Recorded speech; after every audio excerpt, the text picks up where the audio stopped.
Pagkatapos aprubahan ng PBA itong ginawang trade ng Titan Ultra at ng Converge Fiber XRs, ang San Miguel Beer naman ang susunod at itong Phoenix Fuel Masters.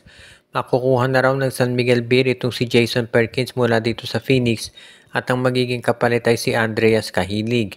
Itong si Jason Perkins matagal na yung tinatarget ng San Miguel Beer at mukhang sa ngayon ay makukuha na raw nila. Plus masasama pa raw itong si Tyler Tio.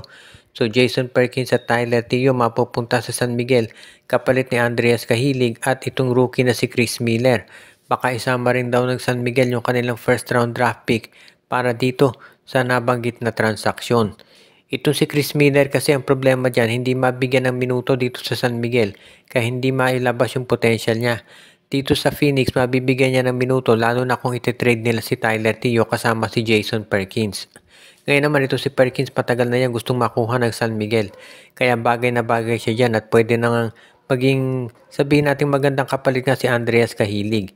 Ito naman si Kahilig, veterano na rin yan katulad ni Perkins at magbibigay yan ng eksperyensya at guidance dito sa kanilang rookie na si Kai Balungay. Kaya ito isang balancing trade para sa magkabilang panig at dahil nga naaprubahan na yung trade kay David Defonso, sigurado na ito naman ang susunod na aasikasuhin ng PBA Trade Committee.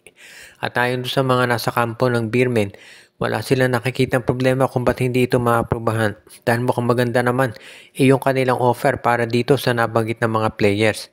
Kaya sigurado na isa yan doon sa mga titignan ngayon ditong San Miguel Beermen para masiguro na sila talaga ay magiging magsabihin na natin makukumpleto na yung roster nila at hindi na kinakailangan pang problemahin yung susunod na mga conferences dahil marami nagsasabi na ito raw lineup ng San Miguel puro veterano kaya kailangan na ng mga bagong mga players na magagamit. Ang Blackwater Bossing naman ngayon ay isa doon sa mga teams na gusto na talaga makapasok sa playoffs. Nakita naman natin kasi usually ang nagiging problema sa PBA nagiging predictable na kung sino yung ma-eliminate. Blackwater, Terra Firma, Titan Ultra at Phoenix. At sa tinatakbo ng mga games ngayon parang ganyan ulit ang mangyayari. Kaya nga itong Blackwater Bossing mukhang desperado raw talagang gumawa ng move. At willing sila makipag-trade para mabago yung sitwasyon na yan. At ang nakikita nga natin na isa doon sa mga pwedeng magawa itong Blackwater Bossing ay bigyan sila ng oportunidad para magkaroon ng additional mga scorers. Ayon doon sa mga lumalabas na reports, baka susubukan ng Blackwater Bossing na kunin itong si Kenneth Taffin mula sa Phoenix o di kaya naman baka itong si Jeyo ang bohot mula dito sa Titan Ultra.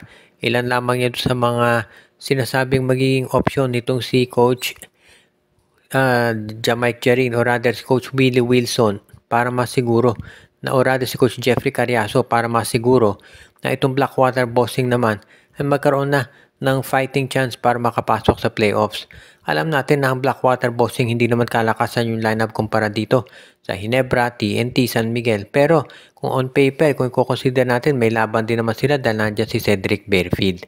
Kaya nga marami ang nagsasabi talaga na itong Blackwater Bossing gagawa yan ng move para makakuha ng mga iba pang mga top players. At syempre kung ikaw naman ang Blackwater, yan ay kinakailangan para manatiling masaya si Bearfield doon sa iyong roster.